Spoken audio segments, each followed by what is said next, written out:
significantly made you feel you needed to expect the unexpected? Okay, so I was working at Jamie Oliver's restaurant 15 down at Watergate Bay, and all of the employees, including myself, got told on the 12th of December 2019 that we were being made redundant, and we were having no pay for the whole of December, and we were getting no tips as well. Relating to VUCA, that was an extremely volatile environment to be in. It was extremely chaotic, and I was really emotional because I had bills coming out at the end of the month, and I had Christmas presents that I needed to get for my family.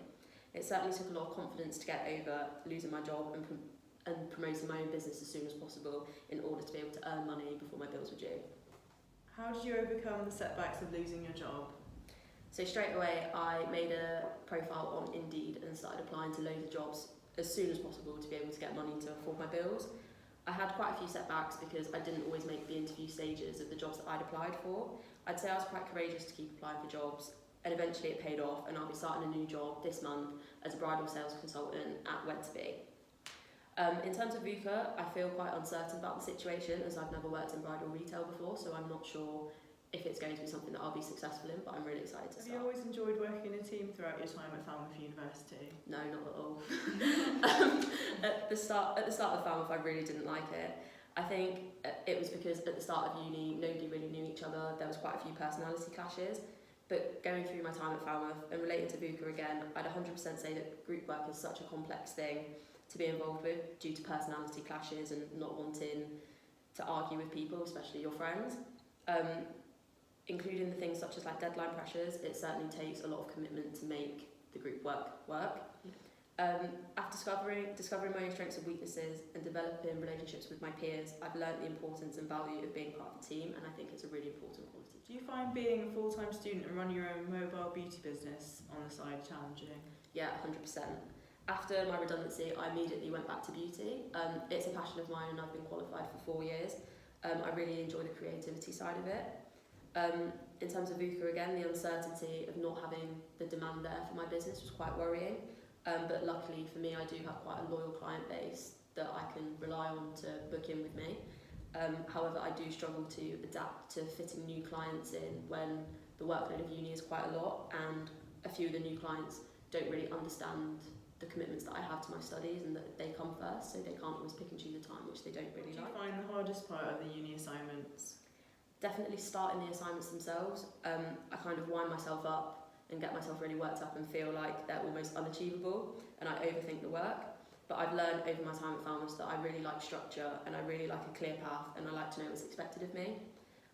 In terms of VUCA, the ambiguity side of things, it's very ambiguous because a lot of the assignments we've been set have kind of like an open to interpretation feel to them, in order to kind of push our creativity.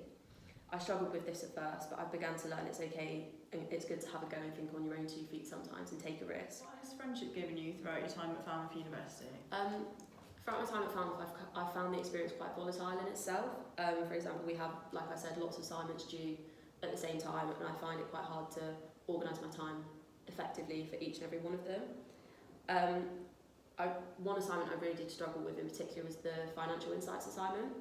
And this is where my friendship with Sophie really came into play, because maths is her strong point and it's really not mine, so she was able to kind of word things in a certain way which would help me understand the assignments a lot more easier. So yeah, that really made me value our friendship a lot more, and it kind of made me appreciate that she's kind of always there to kind of give me a helping hand. So I'm really thankful for that, so thank you, Sophie. Is there anything in particular you struggled with when balancing uni and your personal life? Yeah, I'd definitely say my dedication to go to the gym whilst being at uni was something I really struggled with, so I'd find it quite tiring to then go to the gym after a full day at university, but I did struggle with the motivation side of things, so I pushed myself to go. I've struggled quite a lot with being quite image conscious, so in terms of VUCA, I felt quite uncertain about whether going to the gym was actually paying off, so I'd often ask myself if I looked any different or if I felt any better for it. But the answer to that was I do feel a lot better in myself for it. I feel a lot more focused and I have a lot more kind of energy, and considering I've lost just under 3 stone, so I feel like it's not only benefited my health, but it's also benefited like my focus and also resulting in better uni results. Owning a dog affect your journey at Falmouth University? So my dog Crumpet was a gift to me from my parents when I was 10 years old. He definitely taught me to love and care for things a lot more selflessly, which I think is quite a good quality to have. When I lost Crumpet last year, it was quite a complex situation to be in. I really struggled to kind of focus on my uni commitments and commitments outside of home because I was quite upset with the whole situation. So I definitely felt that I was quite committed to my studies by forcing myself to come in and stay focused when I was actually quite upset about the whole situation. What way did you push yourself and did it benefit you? Yeah, so during the 7-week Christmas break, obviously I was made redundant during that time, so I had a lot of time on my hands. I applied to Cornwall Council for work experience. So the work experience I gained was in the internal audit, risk and insurance and the fraud department. It really took a lot of comfort for me to do that because I have no real experience in that domain, so it was quite nerve-wracking. I was quite uncertain about the whole thing as well because I didn't know what to expect. Again, I've never really worked in that sort of environment before, but I'm really glad I did it. It solidified that I really do not want to work in insurance or internal audit, but I found fraud really interesting. It's definitely something that I'd like to kind of put more focus on in the future, more particularly like when we graduate. Why was the opportunity good but the timing was bad?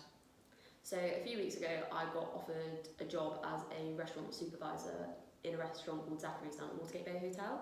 I got this opportunity given to me because when 15 closed, we did a pop-up 15 restaurant in the Watergate Bay Hotel.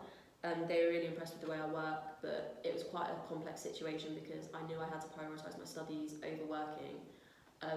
So I was quite upset that I had to turn it down, but I knew that I had to prioritise my commitments to my studies. So it was quite bad timing. So for example, if I was offered it in August when we'd finished uni, I would have definitely taken it for the experience.